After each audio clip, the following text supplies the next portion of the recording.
When it comes to James Bond video games, I think a lot of people think it all kicked off with GoldenEye.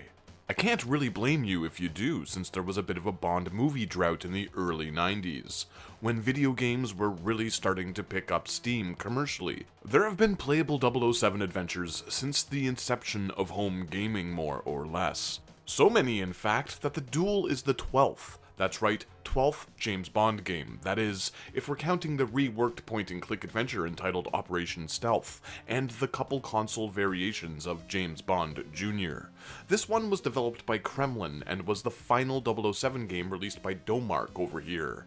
Tengen published it in Japan. While this certainly wasn't the first Bond game that I had played, it was one of my favorites, mostly due to my obsession with action platformers at the time. So, how does the Duel hold up today? Well, let's dig in.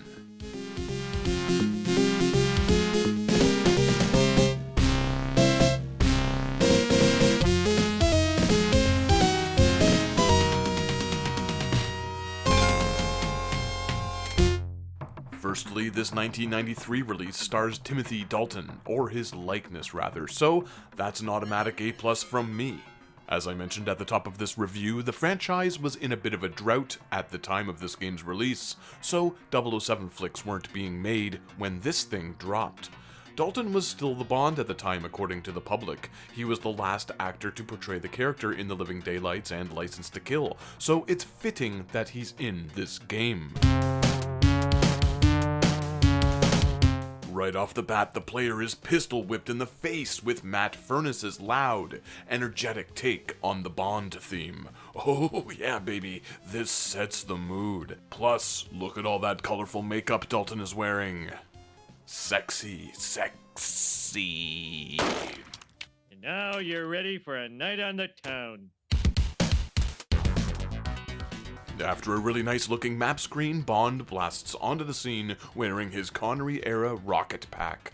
One might say he strikes like Thunderball. Boat stage, save all the babes, or is this just the same chick over and over? It's difficult to say for sure, but it's a Bond game, so it's important. So far, A+. Hot women, Timothy Dalton. I don't really think I need to say any more.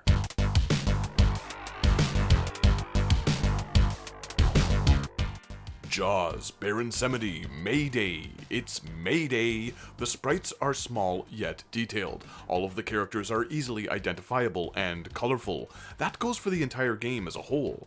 Everything really pops. The backgrounds are lush and detailed. There's a decent variety of enemies, including these sailors. Or are they supposed to be a bunch of this guy? Maybe this guy? Nah. Sailor thugs.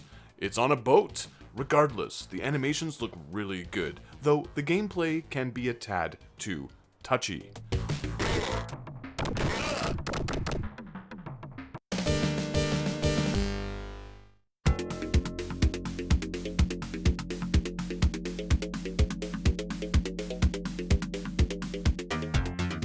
Everything moves a little too quickly, which makes the combat feel finicky.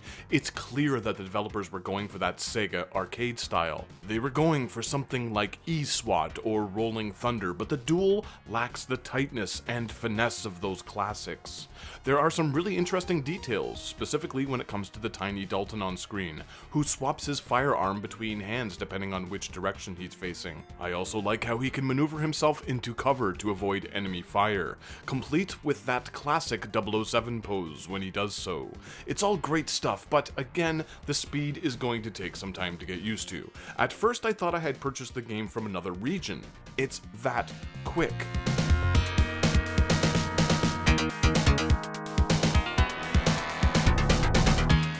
There are only 4 stages, but they are expansive, detailed, and varied. A ship, a jungle, an underground lair complete with fire pits, and the final futuristic set piece containing the disappointing Big Bad. I won't spoil who the main antagonist is, but it's lazy, especially considering there are only 4 areas, loosely based off of sets from the series.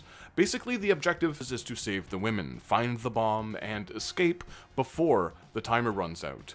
Bosses appear here and there, but they aren't particularly challenging. Hell, most can simply be avoided by running past or jumping over them, which is a bit of a shame.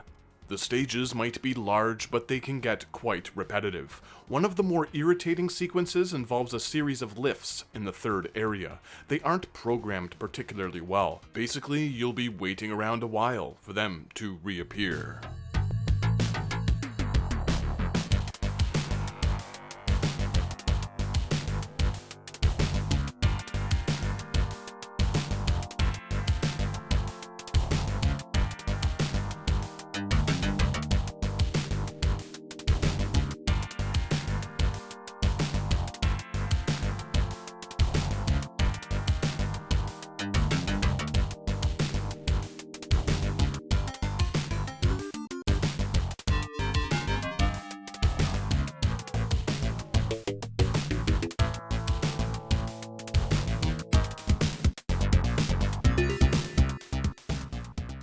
Enemies are so quick that you almost need to fire pot shots off screen in order to gain the attack advantage.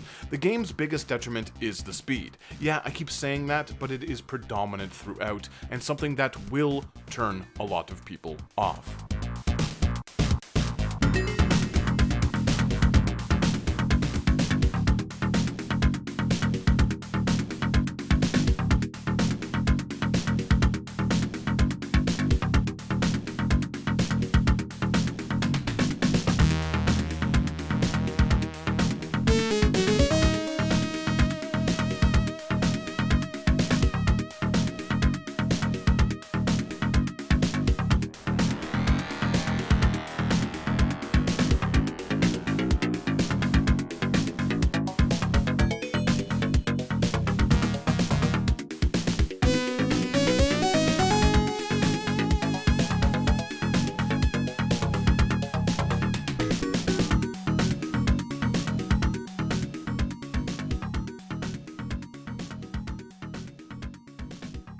Matt Furness's music is solid, which you can clearly hear here. For more on that, check out episode 48 of our VGM 101 podcast, which is entirely focused on 007 games. It's thick and heavy, with a lot of very catchy melodies. The audio fidelity all around is crisp and clean, taking advantage of that rich Yamaha synth. The game is short, so there aren't a lot of tunes, but they are all quality pieces. He even has a bit of fun with the Bond theme about 3/4 of the way through the track.